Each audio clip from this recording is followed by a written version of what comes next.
안녕하세요. 경희서당의 강경입니다. 오늘은 일직증, 거듭증이라고 불리는 한자가 들어간 한자들을 모아봤습니다. 모일회하고 상당히 모양이 비슷한데 모일회자 아니고요. 보통 일직증, 거듭증이라고 있는데요. 이런 한자 들어간 거 오늘 한번 익혀볼까요? 끝까지 함께 하시죠.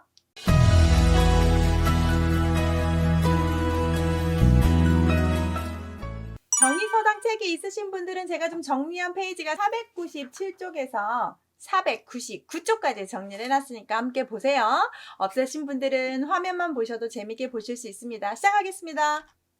첫 번째 거듭증, 일직증, 더할증, 미워할증, 줄증자가 있는데요. 똑같이 들어가서 증 발음을 하고요. 두 번째 시루증, 비단증, 중승, 층층인데 앞에 다 증 발음하는데요. 약간 반해서 승 발음과 층 발음까지 발음을 하는 것들. 발음이 조금 다른 건 뒤로 뺐어요. 구체적으로 한번 볼게요. 먼저 그림을 한번 보시는데 제가 찾아보니까 인터넷에 이게 시루 모양으로 그림이 그려져 있는 것을 좀 갖고 왔고요. 자, 처음에 해드린 것처럼 모일 회자를 한번 구분을 하면 이 거듭증자, 일직증자는 여기 위에가 8팔이에요. 그런데 모일 회자는 하파랍처럼 사람인이에요. 한일이 있어요. 여기는 없어요. 아랫부분은 같아요. 그래서 거듭증, 일직증자는 위에 부분이 다른데 그러면 위에 부분이 그림이거든요. 이거 꼭 보셔야 돼요. 어떤 그릇을 겹쳐서 음식을 만들 때 막 아래에서 불을 지피면 수증기가 올라가는 걸 그렸기 때문에 사람인이나 하파를 이런 거하고 관계가 없는 한자예요. 그래서 이 한자를 위에 있는 8팔을 모아서 쓰기도 하죠. 증기 모양에다가 떡시루 모양이라고 해서 이렇게 구멍이 뚫린 시루구멍을 생각하시면서 구멍, 그 다음 이 아래는 뭐가 겹쳐 있는 모습으로 보시면 좋겠네요. 그래서 나중에 얘가 거듭증으로 쓰게 돼버리니까 시루라는 한자가 없어지잖아요. 그래서 시루증자는 나중에 뒤에다가 시루, 그릇을 상징하는 부수 기와 와자, 도자기 와자를 집어넣어서 시루라는 한자를 만드는데요. 좀 더 뒤편에 가서 한자 나오니까 그때 한번 정리하죠. 자, 증손자라든지 증조 할아버지라든지 미증유라고 해서 지금까지 한 번도 있었던 적이 없다. 일찍이 있었던 적이 없다라고 해석하는 한자에 어떤 수거처럼 나오는 단어도 있고요. 보통 증손자는 아들의 손자죠. 내가 이제 결혼해서 우리 아들을 낳는데 이 아들이 장가를 가서 다시 또 손자를 보면 증손자라고 하고요. 증조 할아버지라고 하면 아버지의 할아버지를 뜻하죠. 그래서 거듭이라는 말, 똑같은 어떤 비슷한 종류가 계속 쌓여서 오래된 것들을 뜻할 때, 그래서 촌수 따질 때 좀 쓰는 부분이고, 이게 들어가서 증자 되는 걸 다시 한번 보죠. 흙토가 들어가잖아요. 그러면 흙을 계속 쌓아 올려요. 계단을 만들다든지 어떤 큰 터를 만들다든지 쌓아서 올려서 더하다. 흙을 더하다라는 표현이어서 단어가 정말 많습니다.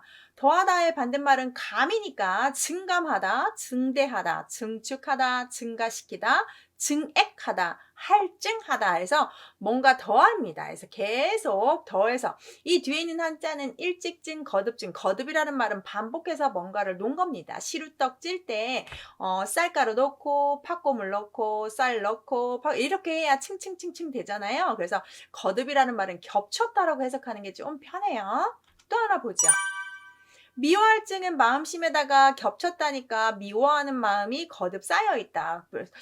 좀 계속 처음에는 괜찮다 넘겼는데 미워하는 행동을 계속합니다. 그래서 마음에 차곡차곡 쌓입니다. 이제 나중에 이게 쌓일 때까지 쌓여서 더 이상 내가 감당이 안 되면 어떻게 되죠? 폭발해야죠. 그래서 미워하는 마음이 쌓였다. 그래서 이 미워하는 감정을 한자로 증오라고 한다든지 사랑을 하지만 좀 사랑하는 색깔이 예쁜 사랑이 아니라 좀 미워하면서 하는 애증의 관계라고 표현할 때도 있죠. 최근에 읽었던 새의 눈물이라는 은희경 작가의 그 책에서 그 뭔가를 사랑하는 감정을 예뻐하는 감정보다 미워하는 감정이 더 사랑이다. 뭐 이렇게 표현하는 구절이 있었거든요. 그래서 우리가 미워하면 그 미워하는 색깔의 사랑이 더 진하다. 뭐 이렇게 좀 표현을 하더라고요. 그래서 애증 관계, 부부간에도 오래 살다 보면 처음에는 정말 좋아하지만 나중에는 뭐 드라마 보면 이 웬수 이러면서 내가 정말 저 인간 이러면서 계속 살잖아요. 그래서 애증의 관계라는 표현을 할 때도 미워하다는 뜻이 있습니다. 여기에서 주의할 점은 아카락자가 미워할 오라는 발음을 한다는 게 좀 중요해요. 발음 두 개라는 거. 그래서 증악이라고 읽지 마시고 증오라고 읽으셔야 돼요. 줄증을 보면 조개패는 돈을 상징하는 부수입니다. 뒤에다가 증자를 집어넣어서 발음을 줬습니다. 돈을 계속 줍니다. 이러면 좋겠네요. 누가 돈을 계속 줍니다. 증여하다, 증정하다, 기증하다 해서 뭔가 갖다 주는데요. 한 번으로 끝나지 않고 여러 번 같이 되었을 때, 반복되었을 때 쓰는 말로 조금 더 이해하시면 빨리 외우실 수 있어요.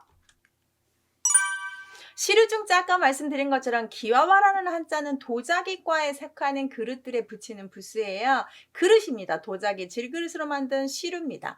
이 시루를 지금이야 스테인레스로 만들지만 그때는 이 도자기니까 시루가 깨지면 다시는 그거 붙여서 시루로 못 쓰죠. 그래서 깨뜨릴 파자의 시루증자가 파증인데요. 깨어진 시루라는 뜻에서 이러쿵저러쿵 말해 보였자 이제 소용이 없는 되돌릴 수 없은 걸 파증이라고 하고요. 증병은 시루떡을 증병이라고 합니다. 떡 먹고 싶죠?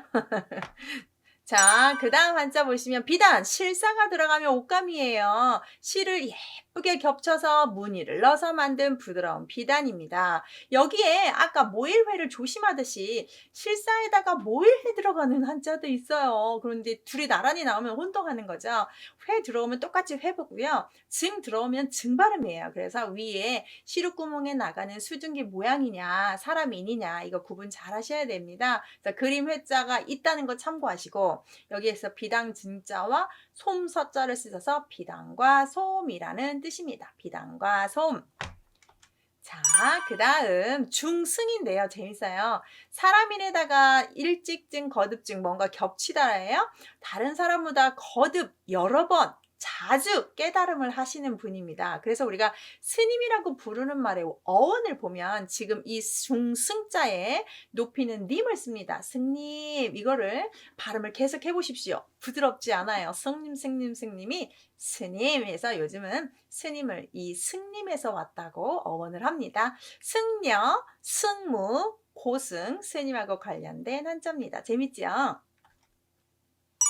마지막인데요. 층층자. 자, 위에 있는 주검시는 발음은 주검시지만 사람 몸이나 집을 상징하는 부수입니다. 집이 거듭 겹쳤습니다. 1층 위에 집이 또 있고 2층 위에 집이 또 있습니다. 그럼 아파트 되는 거죠.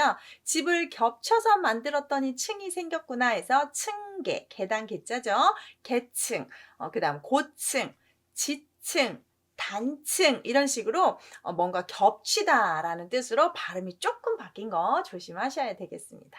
오늘은 밥그릇로라고 하는 한자가 들어간 것을 다 한번 모아봤습니다. 밥그릇로 특이하죠? 궁금하시면 끝까지 함께 하시죠. 격리서당 책 있으신 분들은 189쪽에서 191쪽까지 정리해놨으니까 함께 보시면 재밌을 것 같고요. 없으신 분은 화면 보셔도 아주 재밌게 제가 쉽게 외울 수 있게 했어요. 함께 하시죠. 시작합니다. 우리 보통 밥그릇로라고 부르는데요. 진짜 성씨로로 좀 유명하죠. 화로로, 갈대로, 강이름로, 두곡로. 아, 여기까지는 알겠는데 두곡로 올라가니까 좀 모르겠죠? 도르래로, 오두막집려, 이제 려로 바뀝니다. 낙으려, 생각하려, 펼텨, 까지 배우실 텐데 이 뒤로 갈 때는 좀 모양이 비슷해서 는 거라고 생각하시면 좋겠습니다. 모아서 한번 익혀봐요. 밥그릇노라고 제가 설명을 했죠. 원 뜻은 그렇지만 흔히 우리 성씨 로씨로 좀 유명하죠. 노무현 대통령과 노태우 대통령 때 이름 쓰실 때 이렇게 우리 정말 이 노씨 성씨로 노씨 집안에 대통령이 2명이나 나오셨습니다. 대단한 집안인데요. 먼저 좀 파자 좀 할게요. 윗부분에 있는 한자가 호랑이 호자고요. 아랫부분은 호랑이 있는 호피무늬로 보고요. 아랫부분은 진짜 그릇 모양입니다. 그래서 무늬가 있는 그릇이라고 외우시면 좋겠습니다. 무늬가 있는 그릇. 어디 보니까 화로 그릇이다라고 생각을 한대요. 화로 아시죠? 불 지피는 그릇이요. 그래서 호랑이 호자가 여기로 로 발음으로 된 걸로 이해를 해야 된다라고 설명을 많이 합니다. 그래서 호랑이 무늬가 있는 아주 호랑이 호피 무늬처럼 줄무늬들이 있는 그런 그릇으로 보시면 좋겠고, 원래는 이렇게 성씨로보다 밥그릇 로인데 성씨로가 갖다 쓰는 가차죠. 유명한 여러분 제가 책에도 냈듯이 노생지몽이나 한단지몽 같은 이런 뜻을 가진 노생이라는 사람이 꿈을 꾸었는데 꿈을 꾸고 난 다음에 깨어보니까 인생이 아주 허무함을 느꼈다, 이런 고사성어처럼 성씨로 쓰는 경우가 훨씬 많으니까 그렇게 아시면 되겠습니다. 불화, 방금 화로 그릇을 뜻하다라는 말이 있었잖아요. 그래서 더 구체적으로 뜻을 더해줍니다. 그래서 불화를 집어넣어서 불그릇 이렇게 되는 거예요. 그래서 불을 담아놓는 화로인데요. 지금은 난로가 있지만 옛날엔 방에 이렇게 화로를 놔서 따뜻하게 하는 거죠. 그래서 화로, 난로 이럴 때 쓰는 로자입니다. 요즘은 난방시설이 참 잘 돼서 이런 것들을 많이 두지 않지만 옛날엔 정말 필수죠, 필수. 옛날보다 지금이 훨씬 더 춥다고 하는데 옛날보다 난방기구를 더 많이 쓴다는 거죠. 사람들이 얼마나 따뜻하게 사는지 감사해야 해요. 갈대로 풀초를 집어냅니다. 풀초를 집어넣고 그를로자가 발음을 해주고 있습니다. 그래서 갈대빛이 약간 거뭇티티한 갈대다라고 하는데, 노적이라고 할 때 피리적절을 써서 갈대잎을 말아서 만든 피리가 있대요. 그래서 갈대로라는 뜻이 있다는 거. 여기에서 이렇게 쓰임이 많지는 않고 급수도 상당히 높은 한자들이니까 발음을 좀 보시면 좋겠습니다. 자, 그 다음에 강 이름 로자도 똑같아요. 노수라는 강이 중국에 있는데요. 음난성에서 발원한 양장어를 들어가는 강인데요. 중국에서 아주 중요한 강이에요. 그래서 좀 알아두셔야 됩니다. 강 이름 노수까지 하셨습니다. 이제 두곡로라고 해가지고 제가 그림을 하나 추가시켰는데요. 두곡로라고 하지만 보통 나무로 만든 두공인데 그걸로 만든 상을 뜻한대요. 그래서 제가 찾아봤더니 이 두곡로는 쓸 수 있는 단어가 목로라는 단어로 쓸 수 있어요. 아주 4번급수에 나오는데 그냥 나왔길래 제가 설명하는 겁니다. 주로 선술집에서 술잔을 버려놓기 위해서 널판지를 줬고 기다랗게 만든 상인데, 요즘은 이렇게 목로가 실내에 들어가면 이렇게 쭉 있는 거 일본이 많이 있죠. 그래서 이런 거를 목로라고 한다는 거 참고하시면 좋겠고, 그냥 알기만 한데요. 중요하진 않아요.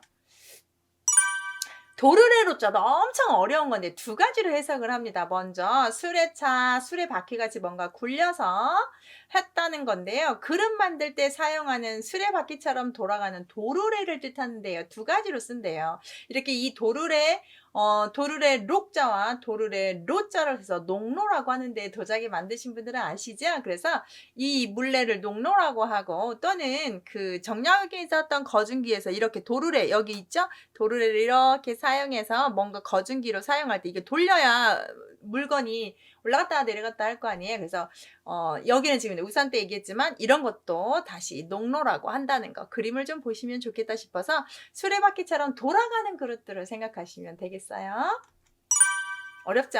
근데 오두막집 여자는 쉬워요. 여러분 아시잖아요. 그를로자에다가 이렇게 쓰는데 원래 거물려라는 뜻 있다고 했죠. 그래서 여기서 거무튀튀한 게 볕단으로 지었는데 그것도 다시 새롭게 형편이 안 돼서 몇 년 묵은 비바람 맞은 그런 집이 오래되면 검정색이 되잖아요. 그래서 오두막집 여자 같은 경우는 집이고 거무튀튀한 지붕을 가진 집입니다. 화로를 피워놓은 오두막집, 이것도 뭐 얼마나 피울 수 있겠습니까? 이게 이 그릇로자를 좀 활용하고 싶어서 제가 만든 말이고요. 삼고초려로 유명하죠. 중국 삼고초렴, 정말 대단한 인재를 모셔올 때 어떤 허름한 집이어도 여러 번 가서 그분을 모셔오는 이야기인데, 유비가 제갈량 모셔온 이야기인데 그림이 하나 있어요. 이렇게 여기가 이제 허름한 제갈량 사는 집이고 유비가 관우장비 데리고 와서 좀 같이 해달라라고 하는, 이제 뭐 시녀나 되겠죠. 그래서 좀 그림 하나 갖다 놨습니다. 이해하기 편하시게. 그래서 인재를 맞아들일 때 참을성 있게 노력해서 꼭 모셔온다는 게 삼고초려했다, 이렇게. 낙이려자를 한번 볼게요. 말마에다가 거물로자인데 검은빛 나는 낙인데요. 당나귀, 당나귀 이렇게 작은 말을 당나귀라고 하고 열화라고 해서 노세라라고 하는데요. 당나귀하고 노새를 표현할 때 열화라고 하는데 제가 찾아보니까 노새는 잘 나오지가 않아요. 근데 어떻게 구분하냐면 노새는 당나귀보다 크고 힘이 세대요. 당나귀는 지금 여기 있듯이 이렇게 자그마한데 꿀을 한번 먹으면 오랫동안 걸어갈 수 있고 거친 먹이도 잘 먹어서 당나귀를 우리가 키우기가 쉽다고 합니다. 그래서 당나귀와 노새를 열화라고 한자로 한다. 4번급이에요. 그냥 참고. 자, 이거는요. 그 거물로하고 좀 관계가 없고 윗부분만 똑같고 아래 마음심으로 바뀌어서 제가 좀 모양이 비슷하지 않느냐라고 해서 한번 같이 묶어봤는데요. 생각할 려자고요. 여기서는 파자할 때 호랑이 호자와 생각사를 완전히 띄워버렸습니다. 근데 그릇명자하고 따로따로 봤는데 지금 여기는 생각사로 볼게요. 호랑이를 무섭게 생각하고 걱정한다. 이 생각할 여자는 생각 자체가 걱정 생각할 때만 씁니다. 따라서 염려하다, 고려하다, 우려하다, 걱정하는 생각이에요. 그래서 옛날에는 호랑이가 집, 사람들이 사는 인가까지 내려와서 사람을 해치기 때문에 호랑이를 상당히 무서워하고 호랑이를 어떻게 피할까? 호랑이가 안 오게 어떻게 할까? 이렇게 했다고 하잖아요. 그래서 호랑이를 어떻게 처리할 건지 걱정하는 색간기라고 외우시면 좋겠네요. 앞에다가 손수를 집어넣는데 정말 어려운 한자예요. 펼터인데 근데 일상용에서 또 씁니다. 터득하다. 여러분 지금 제가 계속 이런 형식의 방법으로 한자 외우기를 좀 알려드리니까 터득하고 계시죠? 그런 거예요. 손수에다가 생각녀를 집어넣어서 생각이 펼쳐져 있었어요. 그래서 내가 점점점 생각을 하다가 깨닫게 되었어요. 터득하게 되었어요. 그래서 깊이 생각하여 이치를 깨닫는 걸 터득이라고 하는데요. 생각하다가 발음까지 바뀌어서 창의적으로 터자로 바뀝니다. 여러분 이게 려 발음인데 터 발음하기 쉽지 않아요. 그래서 여기는 형상자가 아니라고 보시는 게 좀 편할 것 같아요. 손수와 생각을 결합해서 내가 직접 생각하고 터득하다. 펼쳐 보이다. 그래서 터득할 때 쓰는 터자입니다. 어렵죠? 이것도 제일 높은 급수입니다. 자, 오늘은 이렇게 밥그릇로 들어가는 한자 배우셨습니다. 다음에 또 재밌는 거 보여드릴게요. 감사합니다.